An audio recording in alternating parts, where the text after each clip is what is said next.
Jon is here. Give him a nice round of applause. Jon is going to be giving us a little overview of everything. But our sponsors and our clients are our best friends because we can continue to support the community and do all that we do. Well, thank you, Jenny. I really wanted to touch on a couple things and kind of give you a preview of what I'm going to get into at that luncheon. And something really what drove me away from being in politics. And frankly, I think it's the lack of reality. It's ideology versus reality. And you can talk about in politics, and I think Vince will agree, you can talk about it in football. You know, I've been on a couple times sports talk radio in the last couple weeks and talking about, you know, what's Chip Kelly doing? I have no clue. But he's trying to drive an ideology into people, and what is the basis in reality is what's going to happen. We don't know, and time will tell. But when you relate that back over to the political side, and I was in the house the other day, and my wife asked me a question. Obviously, we're getting into the appropriation season where it gets really crazy. And she asked me a question about the defense budget, and I sat on the Armed Services Committee for 4 years. I said, here's the problem. When we talk budgets, specifically defense budgets, we're talking about a regular budgetary number that Congress actually appropriates, and then everybody hears that acronym called OCO, Overseas Contingency Funding. That's outside of that number. That's thrown in on the top. That's supposed to be your war funding. The problem is we can't come to an agreement on anything inside of the reality number of what Congress is supposed to appropriate funds to. So we have to throw it on top. And you know what happens when you throw it on top? You're throwing it across the river to the Pentagon and letting them do what they want to with it. There are some constraints they can do with it. You're really taking the control of Congress, who are the ones that are supposed to control the purse strings, away from them because of the process. We're so far away from what is actually the intent of what our forefathers put out there. It's frustrating. We can get to it in sports. You know, there were many times. I can tell you one of the biggest points that actually changed my relationship with Andy Reid.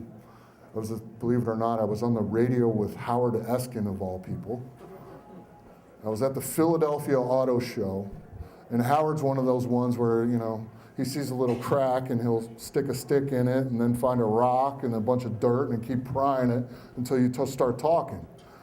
And it changed my relationship with Andy Reid. He actually said, Howard says, what is it about Andy? When I came here, I was coming from an organization that ran the ball all the time, and obviously we know how pass happy Andy always was. He says, what is it about him? I goes, he's stubborn. He's stubborn in his ideology, and that's what he's going to do.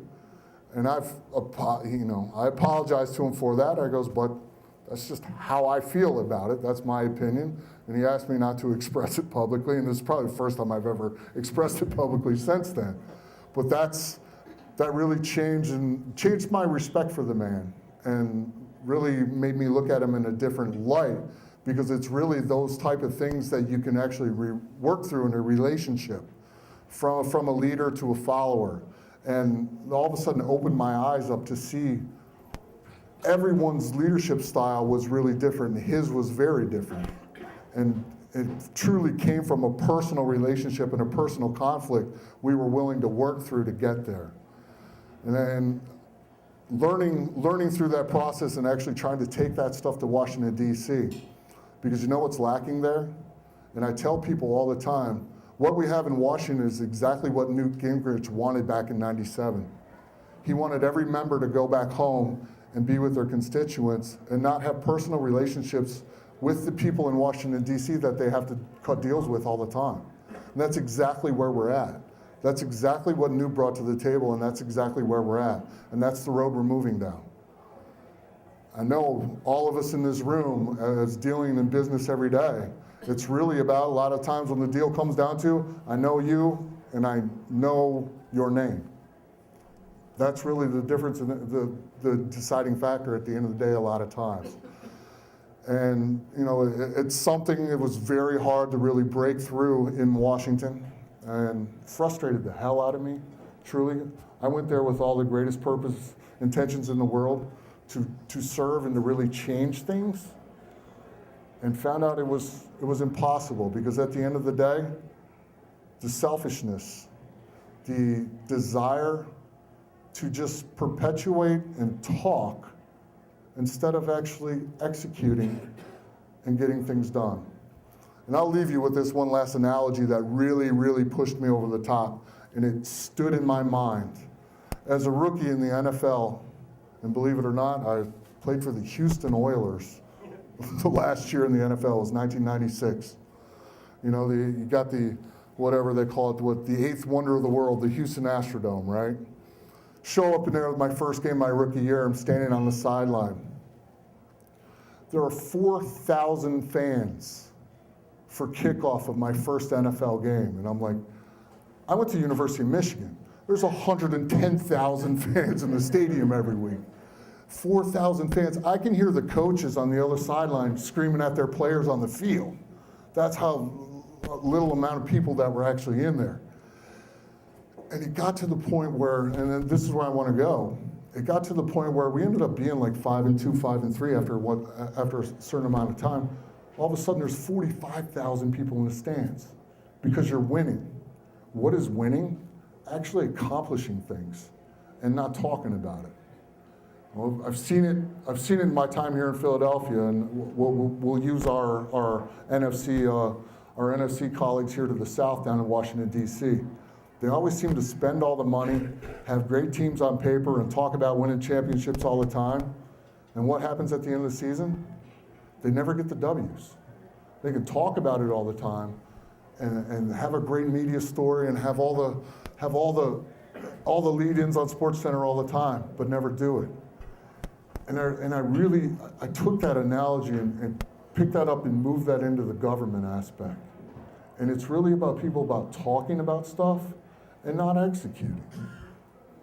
And really, lastly, it's truly about accountability.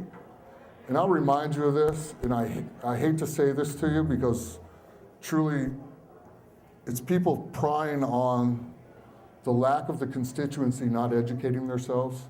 You know how every election cycle they say, well, the congressional approval rating is 7%, 6%. Okay? What's the next line in the poll that they never tell you about? Do you approve of the job your member of Congress is doing? Do you know it's usually above 47%? It's always the other guy's guy that's the problem. So everybody's voting for their own guy, saying it's everybody, throw all the bums out, but they keep voting for their same bum.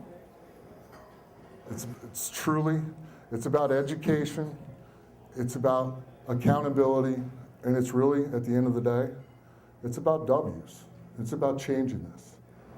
I was speaking up in Allentown a couple of weeks ago, I used this, I goes, in every domestic relationship we have, husband and wife, we'll use it. Say, we have a Republican and a Democrat. I don't win many fights with my wife, but for some reason, somehow, I've been married to her for almost 18 years now. We find a way to get it done, because what is it about at the end of the day? It's about our kids. When we decide to have a bad relationship, even if we go our separate ways, we still have to communicate, because we're there to promote the next generation. Thanks for listening.